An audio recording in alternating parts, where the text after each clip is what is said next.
Hello, everyone. Welcome to PressThis, the WordPress community podcast on WMR. This is your host, David Vogelpohl. I support the WordPress community through my role at WP Engine, and I love to bring the best of the community to you here every week on PressThis.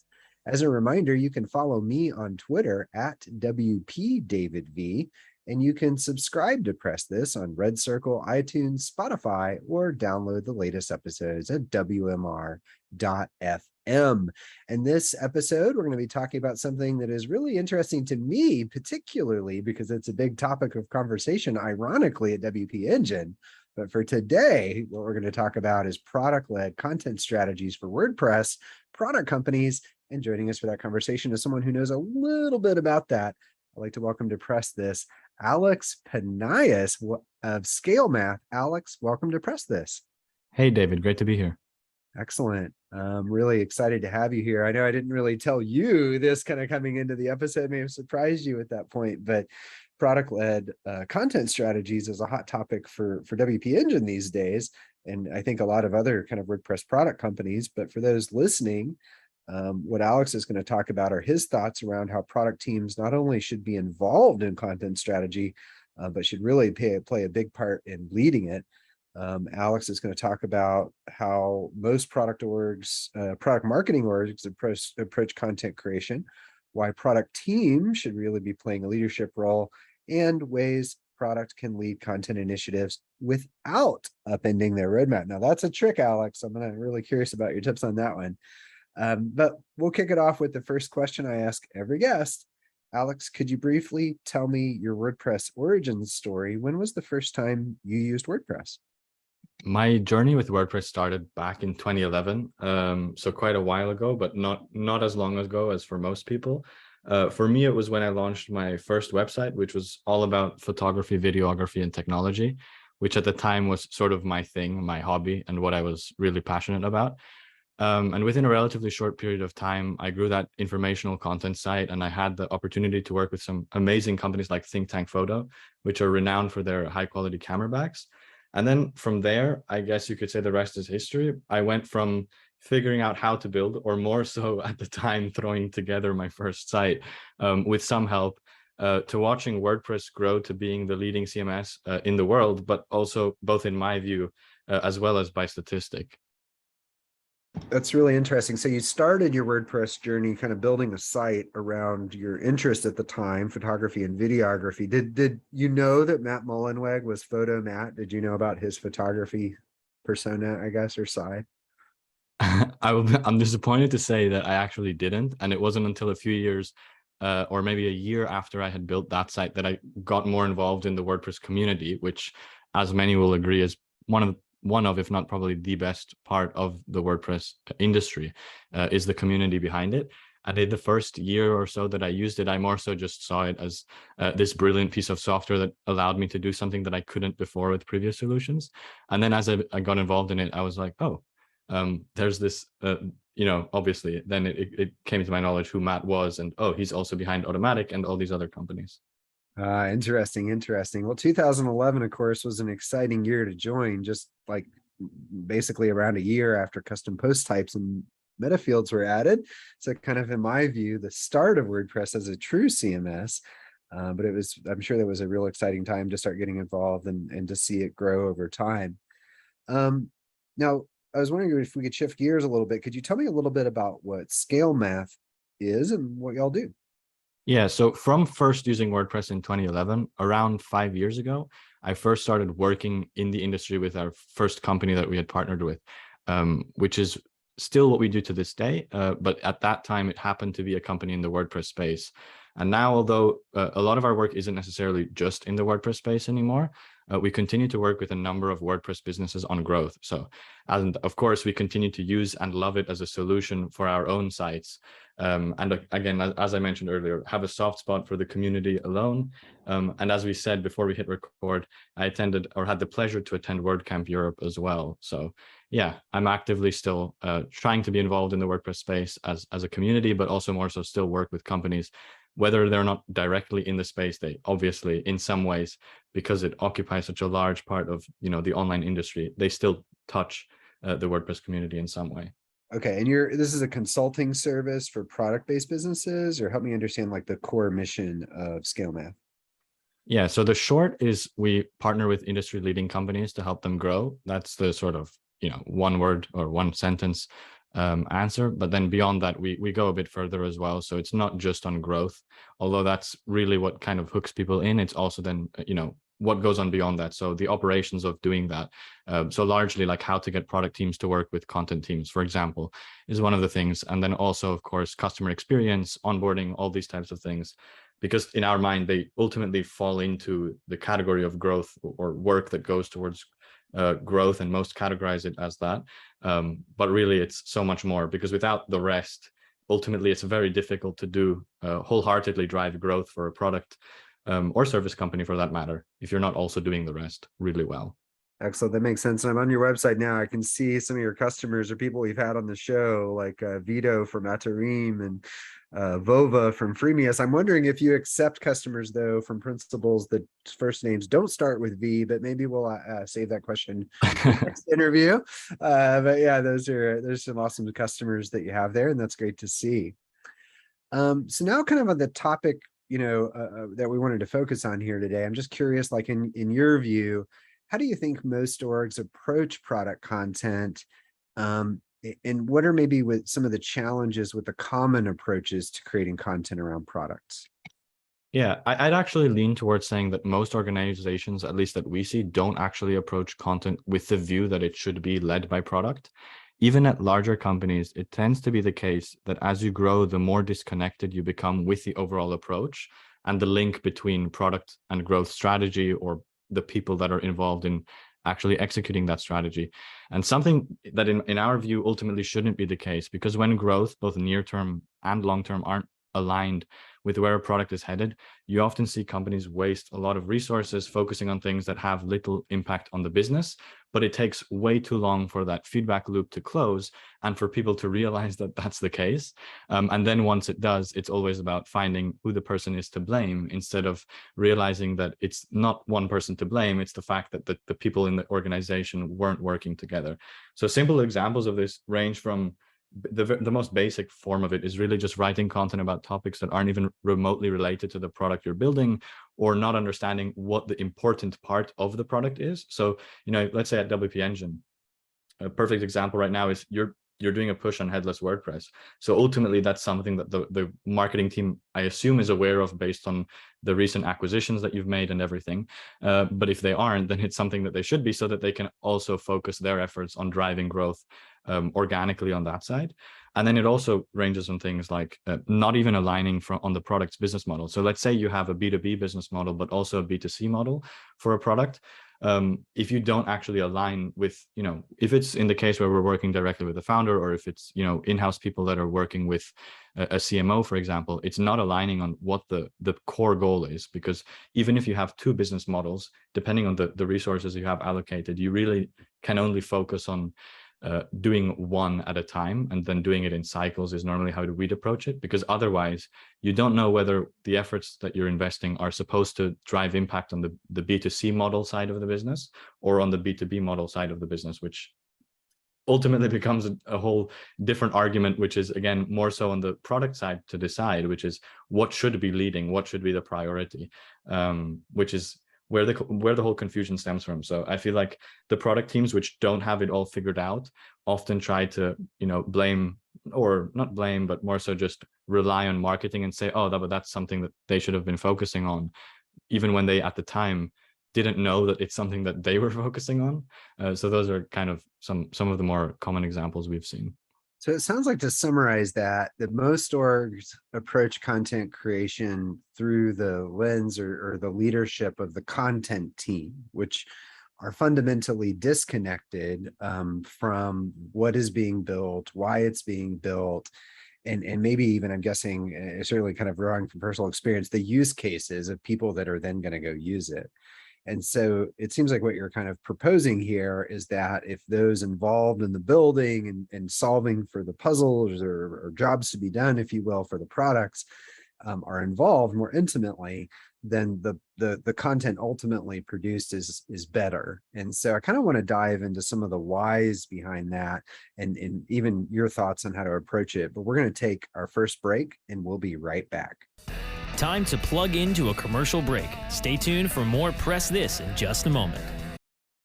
Miami, home to sun, sand, water, plus books, new ideas, author conversations, and the Miami Book Fair, the nation's largest gathering of readers and writers of all ages.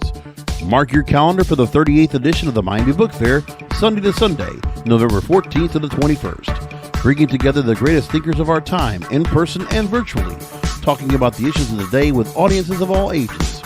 Join the conversations about sci-fi, the environment, American politics, and world history. Participating will be authors with new fiction, nonfiction, memoir, and essays. Chris Matthews, Channing Tatum, Alan Cumming, James Patterson, and Twilight's Marissa Meyer, too. All this and more at the 38th edition of the Miami Book Fair, November 14th to the 21st, 2021. All coming together for 1 week, in person and online. Do join us. More information at miamibookfaironline.com or follow us at Miami Book Fair. Are you looking for the best in WordPress speed, security, and scalability? WP Engine is a digital experience platform for WordPress, powering digital experiences for large brands around the world. With easy-to-use site management tools and powerful do-it-your-way development features, WP Engine gives you the flexibility to build it your way. Improve your SEO and conversion rates with a faster site on WP Engine. Learn more on WPEngine.com. For maximum customer engagement and retention, choose CleverTap. CleverTap is a leading customer engagement and retention platform that helps digital brands maximize lifetime value. Over 8,000 apps around the world, including Vodafone, Star, and Sony, trust CleverTap to improve user engagement, boost retention, and fuel long-term revenue growth. Learn more at clevertap.com. That's clevertap.com.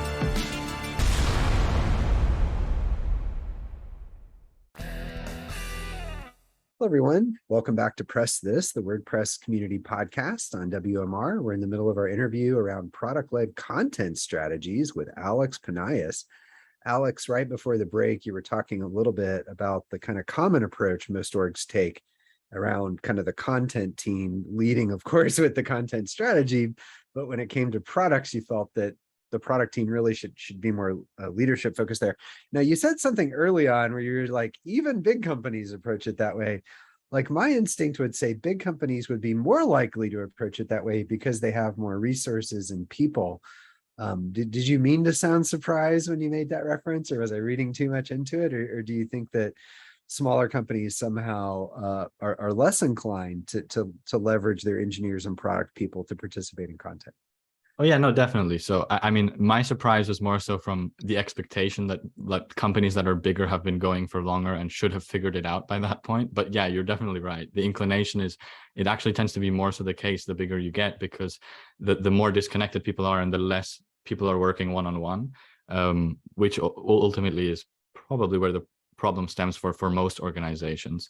So yeah, the surprise there is, yeah. Haven't figured it out yet. It's a good point. And certainly as people specialize in things like content creation, you start to see this division of labor, but you also see the division of, being close to the use case, being close to the customer, being close to the product. And you start to create these, additional distance between those two. So if the common way that people kind of fall into is it's a content team driven approach, and I can obviously see a lot of key benefits in that too. But why do you think product orgs in particular should have a center seat in terms of the content strategy? Like, what is that benefit in doing that? I know you kind of touched on it earlier, but I'm just curious, in particular with product orgs, what is the value you see there? Definitely. So, I mean, we generally see a tight association between how closely product and marketing work hand in hand and the ROI driven from money invested in general in growth. And we won't get into tracking and attribution for content or for marketing in general, because that's a whole other course, or maybe even PhD realistically, because it's not as straightforward. But it's realistically centered around the idea that when you have marketing teams, be it content, social, everything in between, paid as well, speaking the same language as customers that are leaving product feedback that makes its way to product managers, and aligning on the way that you talk about how those customers are solving problems using the solutions that you've built, the more aligned you are ultimately with the people that you're aiming to target with the work that you're doing. So you have a person in mind with everything that you're doing, and you know what the objective is of, let's say, if it's a blog post, of that blog post, if it's a resource, then of that resource. So it just aligns with the end goal far better. So when you say product led, really, it sounds like what you're describing is like setting the tone, setting the language, identifying the problems, describing how the problems are solved with the product. But it didn't sound like what you were saying was like the product leader is going to sit down with the content roadmap every week and help choose what's in there. It feels like maybe when you say lead, it's maybe more trail breaking than like bringing along the, I don't know, the caravan and making sure the caravan gets where it's supposed to go. It's more like defining the path. Is that a fair assessment on how you're describing it? Yeah, I think there's an extent to which it doesn't work. So it also depends on the company and the product itself, but having everybody on the marketing team follow the roadmap conversations and meetings every week or every daily stand up, that would be a nightmare. I think that would, for us, that's not something that we'd encourage organizations do, because it becomes more complicated and you have information overload. And then you have people thinking that, oh, I heard you mention this on the last meeting. I thought that's what we were talking about. And then that leads to confusion. So it's not so much throwing everybody into the deep end in terms of getting them all the information that the product team is working with, but there just has to be people willing to work together. So without collaboration, it realistically, the one thing you guarantee is that it's going to be an uphill battle. So the worst of the worst we've seen is company Slack channels isolating team members entirely, so they have no contact with each other at all, so that everybody on marketing teams wasn't even able to realistically reach out to a person who built a feature to ask a question about it, for example, if they were working on a piece of content about how that works. And then, for example, right before a feature launch or anything coming up, there's just a small note posted to the people who are responsible for the people on the growth team that are ultimately responsible for making sure it lands the right way. And that usually happened on the day or just the day before in those cases. So that, of course, that is ultimately a recipe, I would say, for disaster, because it's never going to work nearly as well. And it's not going to be a great experience for the people working on the teams, nor motivating, as when you get a team that is working closely with each other and aligned and working towards the same mission. Yeah, I can think of various initiatives and products and content strategies we have at WP Engine, and those close-knit groups are definitely the best performing. And so that definitely hits home to me. I'm just curious if you've run across this, and if you're unfamiliar, feel free to say so. But do you feel like writing and participating in content from like the product org or even the engineers working on stuff, do you find it helps them make better products and maybe make better features? Like, does having to explain it somehow translate into better products? Yeah, so we try to encourage all the companies we work with to have a very much a written work culture. So as opposed to having meetings, throughout the day, to encourage them to write, because in general, that makes everything much more thoughtful. So when you have people in a meeting, you normally have somebody explaining something in 5 minutes or in 10 minutes. And then you have everybody, all 10 people in the meeting saying like, oh yeah, that's great. That makes a lot of sense in my head. And that's because they're led to and they're motivated by the fact that they're on a call. But ultimately, if they were reading a written explanation with screenshots of how something could or currently does work, then they have more time to think and sit back about whether that actually makes sense. So I think it helps people form better opinions. So I think writing, whether it's internally or also publicly, I think having people that are on the product side also spend their time do public-facing actual growth work tends to take away from the work they do on the product side. But internally, I definitely think that there should be a lot more emphasis in general across the board on writing, as opposed to having things in meetings, because when you do that, yes, I think the people think what they're saying through a lot more, and everything tends to be more thoughtful. Yeah, that bright idea doesn't always seem as bright when you write it out into a pitch. It's a really interesting and salient point. Okay, so with product led, or at least I guess trail broken content strategies, when like one of the benefits I can imagine, of course, is having, better content about the products that more accurately describes them. I could see that translating into people getting more excited about the products and potentially buying the products more often or using them more often. What are the, like, is that the totality of the growth opportunities and product-led growth content strategies? Like, how do you think about, like, why would this help an organization grow? Yeah, I think beyond just that, beyond it, coming across better to customers in individual pieces of content or individual work that's done, it also makes the company, and I say this as a user, but also it's from what we've heard from users at the companies that we've worked with, is that it makes the company look more put together in the simplest way. Because when you don't have that, you have the feeling that content and all the work that certain teams are doing is just not aligned with what features the product is pushing. So then that just leads to confusion on the customer side. If you have, for example, on the content side, people writing one thing about, okay, I mean, this is, let's say, not the best example, but it comes to mind given the context of the conversation with WP Engine, which is, let's say WP Engine is doing something on the product side with regards to performance. Let's say you then don't align with the content team and they write something that in some ways actually contradicts what the product is doing in terms of performance. So you're having support teams advise people and you're having the product encourage people, nudge them towards optimizing for performance in a specific way. I won't think of a specific example, but then in a piece of content, you're actually having the content team, which is working so isolated from the support and the product teams that you actually don't even have them aware of that they're contradicting what's written there. So that just leads to the lack of cohesion, I think, for customers, because then what happens then if a customer comes across you through that piece of work and then they get into the product and they come across it and they think, oh, that I thought I was explained differently when I was originally signing up, or when I originally read about WP Engine, I didn't know that this was how it's going to be, for example. So you have this notion of like expectation settings, which if you get it wrong can cause a bad experience, cause cancellations. Of course, cancel prevention is growth, of course, particularly with recurring revenue products. Mm-hmm. And so it's not just convincing people to buy it for the first time, but it's also playing this role in enablement and getting started and continuing to find success.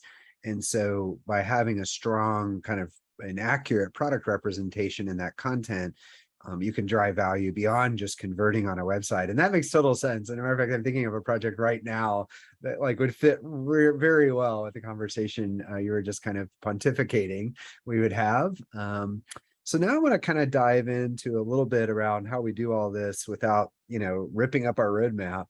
But we're going to take our last break and we'll be right back. Time to plug into a commercial break. Stay tuned for more Press This in just a moment. Hello, everyone. Welcome back to Press This, the WordPress community podcast on WMR. This is your host, David Vogelpohl. I'm interviewing Alex Panias of Scale Math about how product-led content strategies for WordPress product companies. Alex, right before the break, you were talking about, the different growth opportunities and having a product-led content strategy, kind of played a little bit on my suggestion that it's good for maybe converting new customers, but then you pointed out it's really helpful for things like setting the proper expectations and enablement, which can have additional growth benefits, which I thought was a really great way to look at it. But of course, every time you talk to a product person or an engineer about participating in content, the question inevitably comes up like, but what about the roadmap? I was actually talking about this tension of the value of product and engineering-led content and the pressure on the roadmap with Ian Paulson of Delicious Brains, who recently joined WP Engine because of the acquisition. I was actually doing that this morning, Alex. So I was like, oh, I'm gonna get some tips in this interview with Alex later. I'll bring it back to you. But like, what are your thoughts? Like, how can product orgs manage content work streams without, torching big chunks of their roadmap? Ultimately, I think when executed right, it doesn't necessarily have to be the case. If not, it can be the opposite. So one example, and correct me if I'm wrong, if I'm not answering this the way you initially had it in mind in terms of torching chunks of the roadmap. But the other way we've seen, one example is actually gauging the potential for a certain feature with content. So let's say you run a very active Facebook community surrounding a product, but you can let's say informational content, let's bring it back to an example. So let's say informational content about how to achieve X doesn't necessarily have to feature the solution, but can still have a place on a company's site. So in that case, if you have an active community to push this to, it could be very interesting to actually put together this informational piece that as of present doesn't feature your product as the solution because it doesn't have that feature. Push it to the community, see what the response is. And then you generally know if you get 10, 20 comments saying, oh, this is really great. I appreciate you putting together this guide. In theory, it would be great if your product could automate this or, do this out of the box because it seems like that should be doable. And then, you can feed that back to the product team and say, look, they're actually very interested in being able to do this with our product. Is this something that we can build?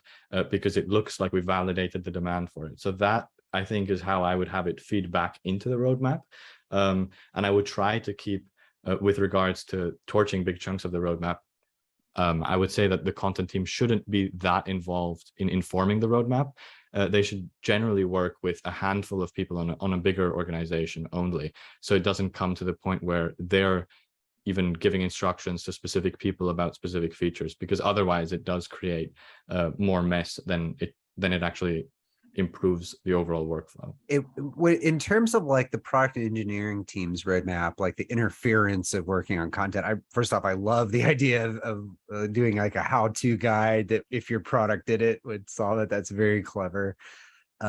Is it that when you have new features available or new use cases you're solving for, like the product and maybe the engineers would kind of work on the story behind that and then like pass it off? Is that a way to kind of reduce the impact to the engineering roadmap? Is, to your point, like not be involved with every lick of content, but really kind of be directional? Yeah, definitely. So, I mean, ultimately you want so this becomes more difficult as products become more technical. So with WP Engine, there's a range because of the ICP you target, or the ideal customer profile that you're ultimately targeting. It differs. But with more technical products, if you only have a technical audience, you do want the people on the content team or on the growth team in general to be able to speak with experience and expertise on the vertical that your product operates in. So if you need them to lean on somebody on the product side for everything from an explanation of how a feature works, in general, that tends to be bad because it means that they ultimately don't have the understanding of their product. And without the true understanding of the product, it's very difficult to do growth work because then it tends to interfere with the product people and them being able to focus on what is their actual full-time job, because of course they also have a whole other set of responsibilities to fulfill. So I think that comes down to the people you have on your team being a really good fit for the product as well, which is difficult to vet for. But if specifically within the WordPress space, it's about hiring people that have used the product. So if you're a relatively small product company and you're hiring, we met with a couple of people at WordCamp Europe that actually said they hired a significant number of people from their customer base, as opposed to going out and looking for recruiters. They hired people that have used their product, know how it works inside out, and that significantly cut down the time of onboarding them, because it wasn't about, okay, you have a general understanding of, that you have a technical background, but you've never heard of our product or understand how it works. They had actually used it because they were previously customers. Yeah, that's really interesting, because in WordPress in particular is an opportunity because it's such a dominant CMS that it's so easy to find people with that background. My last two senior manager hires actually were customers at WP Engine. So matter of fact, my team is the growth team, Alex, but that history and having, what the way I put it is, have you built WordPress sites for money? That's experience that is difficult to replicate through learning. And to your point, particularly on smaller orgs that might not have extensive PMK support, it's often critical for those content creators to have that direct domain experience. And I definitely could see that being a big pillar of what you focus on. Well, this was incredible, Alex. Thank you so much for joining us today and sharing your thoughts here. My pleasure. Thank you for having me. Fantastic. If you'd like to learn more about what Alex is up to, please visit scalemath.com. Thanks everyone for listening to PressThis, the WordPress community podcast on WMR. Again, this has been your host, David Vogelpohl. I support the WordPress community through my role at WP Engine, and I love to bring the best of the community to you here every week. on PressThis.